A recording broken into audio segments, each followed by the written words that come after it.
स्वागत है आप सभी का फिर से एक नई वीडियो में। जैसा कि पिछली बार हमने डिस्कस किया था, मुझे उम्मीद है कि आपने देखा होगा वो वीडियो। अगर नहीं देखा हो तो पहले वो वीडियो देख लीजिए, क्योंकि आज उसके सॉल्यूशंस पे हम बात करेंगे, तो वो जानना ज़रूरी है कारण और क्यों होता है स्ट्रेस।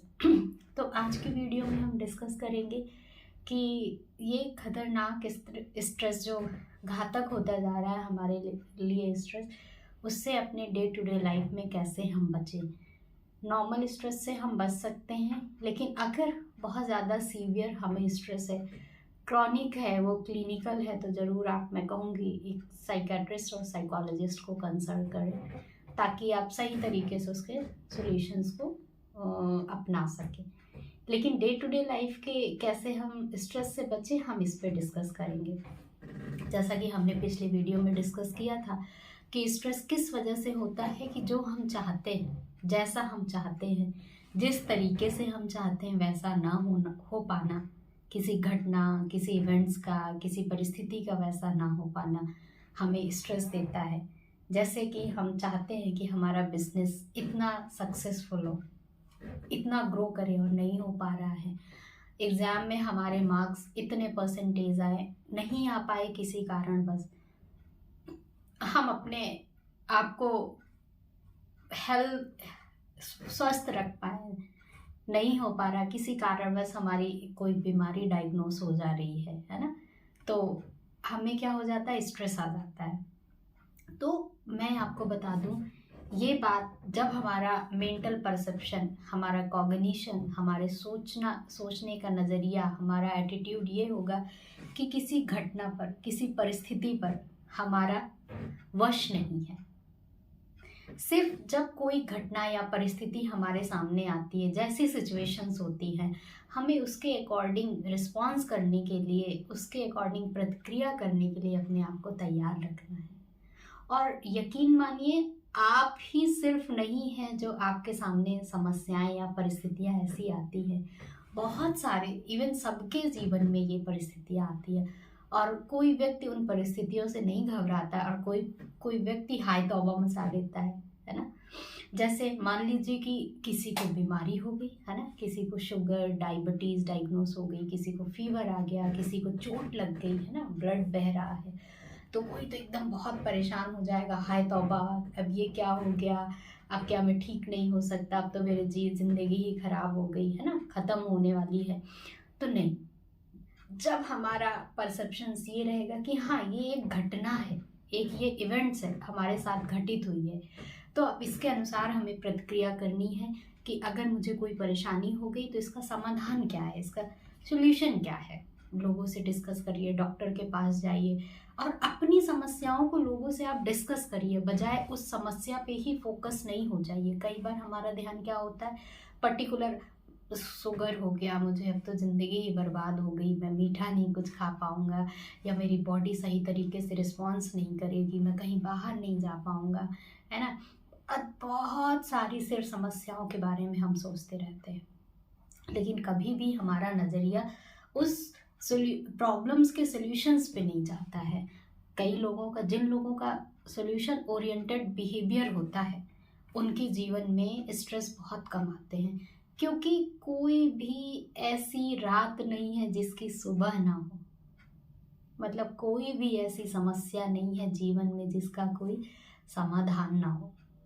जब हमारा दिमाग इस तरीके से काम करता है कि अरे ये समस्या है, बहुत सारे लोग इसको फेस करते हैं, है ना, मैं इसके समाधान की ओर आगे काम करूँगा।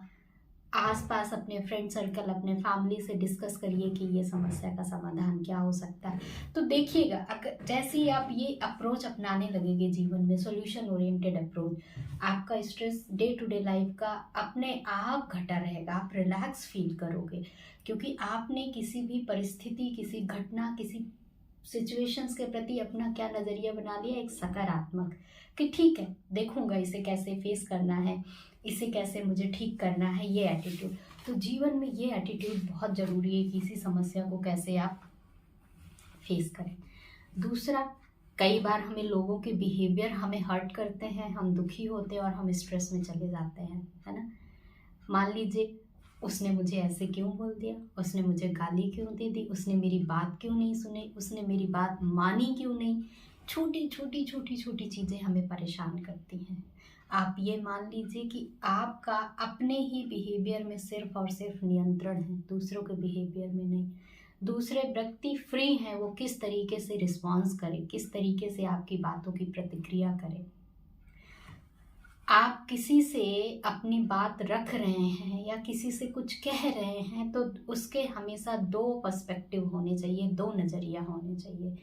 हो सकता है वो आपकी बात समझ ले, दूसरा हो सकता है वो नहीं भी समझे, क्योंकि उसके सोचने का तरीका, उसकी जो अपब्रिंगिंग हुई है, जो उसकी एजुकेशन है आपसे अलग है, उसका ब्रेन आपसे अलग प्रोसेस करता है। तो आप ये कैसे हम मान लें कि हम जैसा सोचते हैं सामने वाला वैसा सोचे और वही प्रतिक्रिया करे, है ना। इवन हम बच्चों से कहते हैं बच्चे ऐसा करो, तुम्हें अभी ये करना चाहिए, नहीं सुनते और हम गुस्से में हो जाते हैं, हम स्ट्रेस में आ जाते हैं। नहीं, बच्चों को भी हम उनकी भी आप थॉट प्रोसेस को समझने की कोशिश करिए, उनके भी पर्सनालिटी को, उनके भी व्यक्तित्व को समझने की कोशिश करिए। और हर व्यक्ति अपने व्यक्तित्व, अपने सोच के अनुसार रिस्पॉन्स करता है। आपको इसके प्रति स्वीकार्यता होनी चाहिए, आपको एक्सेप्टेंस बढ़ाना है कि जो व्यक्ति जैसा रिस्पॉन्स कर रहा है वैसा ही हमें स्वीकार करना है, ना कि जो हमने सोचा है उस तरीके से। तो जब आपके अंदर ये एक्सेप्टेंस आ जाएगी कि ठीक है वो व्यक्ति ऐसा ही है और वो ऐसे ही रिस्पॉन्स करेगा, मैं इसमें कुछ नहीं कर सकता या कर सकती, तो क्या होगा, आपको गुस्सा कम आएगा, आपको स्ट्रेस कम होगा, आपको बुरा कम लगेगा, हर्ट कम होंगे, है ना।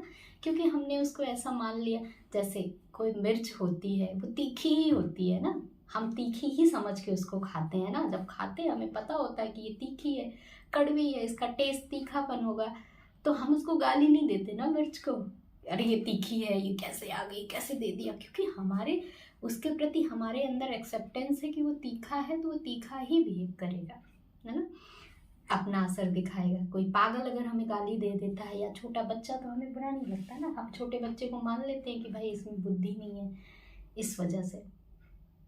या कोई पागल है तो हम मान लेते हैं अरे ये पागल, ये कुछ भी बोल सकता है, तो हमें बुरा नहीं लगता। तो इसी तरीके से जब कोई एक सामान्य व्यक्ति, लेकिन उसका अपना एक व्यवहार है, कोई गुस्से वाला है तो हम मान लें कि भाई ये गुस्से वाला है, जब भी ये बात करेगा गुस्से में ही करेगा। कोई बहुत नेगेटिव एटीट्यूड का है, जब भी वो हमारे पास आएगा, जब भी वो कोई बात कहेगा, उसका नकारात्मक नज़रिया पहले आएगा।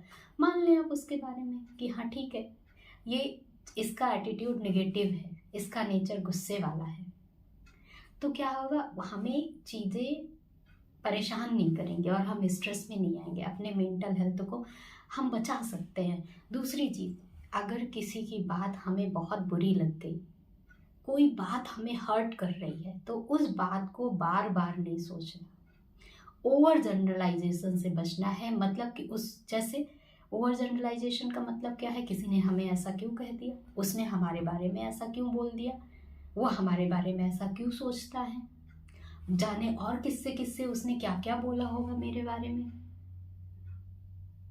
तो ये सब नहीं सोचना है। मैंने अगेन आपको बताया, हर व्यक्ति के सोचने का तरीका अपना है। वहाँ पे इस बात को इस स्वीकार्यता के साथ ख़त्म कर देना कि हाँ ठीक है, उसने मुझे ये बात बोली और मुझे हर्ट की, ठीक है, क्योंकि उसका स्वभाव ऐसा ही है, उसका नेचर ऐसा ही है। जिस दिन आपको ये स्वीकार्यता आ जाएगी, आप चीज़ों को ओवर जनरलाइजेशन नहीं करेंगे, और इसकी वजह से जो स्ट्रेस होता है, जो हमें एंजाइटी होती है, जो हमें गुस्सा आता है, हम हर्ट होते हैं, आप अपने आप को उससे बचा लेंगे। किसी भी घटना पर, किसी भी नकारात्मक घटना पर सिर्फ एक बार आपको सोचना है। अगर आपको लगे कि आप उससे बात कर सकते हैं, जिस वजह से आप हर्ट हुए हैं, तो आप उससे सामान्य तरीके से बात करेंगे, लेकिन उसको अपने दिमाग में ओवर जनरलाइज नहीं करेंगे, ताकि आप अपने आप को स्ट्रेस से बचा सकें, है ना। दूसरी चीज़ मैं एक बात और कहूँगी कि ये हमारे अंदर स्वीकार्यता आनी चाहिए कि जो भी घटना हुई है, जो भी किसी व्यक्ति ने बोला है, या हमारे साथ जो भी नकारात्मक परिस्थितियाँ आई हैं, कभी भी स्थायी नहीं होती हैं, है ना। जैसे मैंने पहले बताया, कोई ऐसी रात नहीं है जिसकी सुबह ना हो, है ना। कोई ऐसा दुख नहीं है जिसके बाद जो परमानेंट हो, परमानेंट तो हमारा शरीर भी नहीं है, स्थायी तो हम भी नहीं है, पता नहीं कब ये प्राण निकल जाए। तो पता नहीं हम किसी दुख को, किसी घटना को, किसी नेगेटिव इवेंट्स को परमानेंट मान के बस उसके बारे में सोचते रहते हैं, चिंतित होते हैं और तनाव में आते हैं, स्ट्रेस में आते हैं।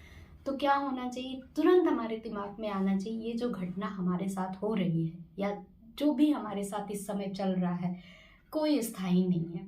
एक दिन ये भी गुजर जाएगा, ये दुख भी गुजर जाएगा, जरूर सुख की घड़ियां फिर से आएंगी। तो जब आपके जीवन में ये सोच होगी और आप धैर्यपूर्वक, जीवन में धैर्य बहुत जरूरी है, पेशेंस के साथ आप सिचुएशंस को हैंडल करेंगे। धैर्य के साथ, धैर्य कैसे आएगा, जैसे आप सोचेंगे कि कोई भी घटना स्थायी नहीं है, टेम्परेरी है, हर एक चीज़ परमानेंट, कोई भी परमानेंट नहीं है, ये भी चला जाएगा। जो आज है कल वो चला जाएगा, धीरे धीरे टाइम के साथ वो हील हो जाएगा। तो आपके अंदर धैर्य आएगा, आप उससे परेशान नहीं होंगे, आप उसको सही तरीके से फेस करेंगे। किसी व्यक्ति के नेचर की वजह से हम दुखी होते हैं, उसके प्रति स्वीकार्यता कि ये ऐसा ही है, ये गुस्से वाला है तो इसी तरीके से बात करेगा, तो आप परेशान नहीं होंगे, है ना। किसी घटना के प्रति हमारे अंदर धैर्य होना चाहिए कि ये भी गुजर जाएगा, ये बुरा वक्त भी गुजर जाएगा। कोई भी जीवन में स्थायी नहीं। आप सोचिए ना, सबके जीवन में कुछ ना कुछ बुरा हुआ होगा, तो क्या आज वो है? नहीं ना। तो फिर आज हम जिस वजह से परेशान हो रहे हैं वो क्यों परेशान हो? तो मैं आपको ये बता रही कि इस हिसाब से अपने थॉट प्रोसेस को, अपने सोच को, अपनी समस्याओं को हैंडल करना हमें सीखना होगा, बार बार इसका अभ्यास करना होगा। मैं बताऊं, एक बार आज के सुन लेने से आपकी समस्या का समाधान नहीं हो जाएगा, स्ट्रेस कम नहीं हो जाएगा। आपको बार बार ये आपको अभ्यास करना होगा, रोज अपने जीवन शैली का एक पार्ट बनाना होगा। तो धीरे धीरे धीरे धीरे आप अपनी समस्याओं से बचते हुए चले जाएंगे। कई बार एटीट्यूड होता है लोगों का यस या नो, या तो मैं करूँगा या तो मैं नहीं करूँगा, एकदम रिजिड होते हैं, है ना। कोई ग्रे पर्सपेक्टिव नहीं होता, या तो ये ठीक हो जाए या तो नहीं ठीक होगा, है ना, या तो ये काम हो जाएगा या नहीं होगा, या तो मैं पास हो जाऊंगा या मैं फेल हो जाऊंगा, है ना। तो कई बार सिचुएशनल चीज़ें भी होती हैं, कई बार चीज़ों का ग्रे एरिया होता है, थोड़ा टाइम लग जाता है खुद को ठीक होने में, है ना। कई बार वो दवाएं फ़ायदा करती हैं, नहीं भी फ़ायदा करती हैं। तो ये जो एटीट्यूड यस या नो वाला होता है, इससे हमें बचना है। हर एक चीज़ का पर्सपेक्टिव होता है, धैर्य, ठीक है, धीरे धीरे ठीक हो। अगर ये दवा से नहीं ठीक हो रहा तो मैं कोई और दवा अप्रोच करूँगा, है ना। तो उस चीज़ से अरे इससे तो ठीक ही नहीं हुआ, इस तरीके से तो हुआ ही नहीं, है ना। तो ये एटीट्यूड नहीं अपनाना, अपने आप को इन चीज़ों से बचाना है खुद को, ताकि हमारी मेंटल हेल्थ स्थिर रहे। जितना आप मानसिक रूप से शांत और स्थिर रहेंगे, मैं आपको बताऊं, आपकी शारीरिक गतिविधियां उतनी ही रिदम में काम करेंगी, उतनी ही सिस्टमैटिक, शांत तरीके से। और पिछली वीडियो में मैंने बताया है कि जब भी आप ओवर एक्टिव होते हैं, ज़रूरत से ज़्यादा आप हाइपर एक्टिव होते हैं, तो आपके अंदर कार्टिसोल, एड्रेनलिन हार्मोन्स को बढ़ने लगता है, जो कि हमारे लिए नकारात्मक, हमारे शरीर पर प्रभाव डालता है। तो इस हार्मोन से भी, कार्टिसोल नामक हार्मोन से भी खुद को बचाना है। अपने आप को काम एंड कूल रख के, आप देखो ना, जब भी आप गुस्से में होते हैं आपकी बीपी हाई हो जाती है, आपकी सांसों की गति बढ़ जाती है, एकदम लाल हो जाते हैं आप, तो हाइपर एक्टिव हो गए हम, है ना। हम शांति नहीं हो पा रहे हैं, हमारा सिंपैथेटिक नर्वस सिस्टम ज़रूरत से ज़्यादा एक्टिवेट हो गया, तो क्या करेगा, हमें शांत नहीं रख पाएगा। और मैं आपको बताऊं, जीवन में अपने आप को बिजी रखना है, कभी भी खुद को खाली मत रखिए। जब भी आप अपने दिमाग को खाली रखेंगे, नकारात्मकता की ओर आगे बढ़े, क्योंकि ये ह्यूमन टेंडेंसी है, हमें नकारात्मक चीज़ें ईजिली अफेक्ट करती हैं, है ना। और कुछ पॉजिटिव करने के लिए हमें प्रयास करने पड़ते हैं। तो अपने आप को कोशिश करें, कुछ जहाँ भी आपको जो अच्छा लगे आप अपने आप को बिजी रखें। जैसे जब भी आप स्ट्रेस में हो, दोस्तों से बात कर लें, है ना। कोई ऐसा गाना सुन ले जो आपको रिलैक्स करता है ना। कोई अपनी हॉबी फॉलो कर लें, जो जैसे किसी को कलरिंग बहुत अच्छी लगती है, किसी को डेकोरेशन बहुत अच्छा लगता है, औरतों को कुकिंग बहुत अच्छी लगती है ना। जिस हिसाब से अपने को सेल्फ ग्रूमिंग, हमें खुद को सजाना बहुत अच्छा लगता है, नए कपड़े पहनना अच्छा लगता है, आउटिंग पे चले जाए, घूम आए, कहीं पार्क में चले जाएं, जा सकते हैं तो कहीं बाहर चले जाएं, है ना। अपने जिनके साथ आपको शांति लगती है उनसे बात कर लें। तो अपने आप को हमें खाली नहीं रखना, अपने आप को हमें बिजी रखना है, कहीं ना कहीं अपने आप को इन्वॉल्व करना है।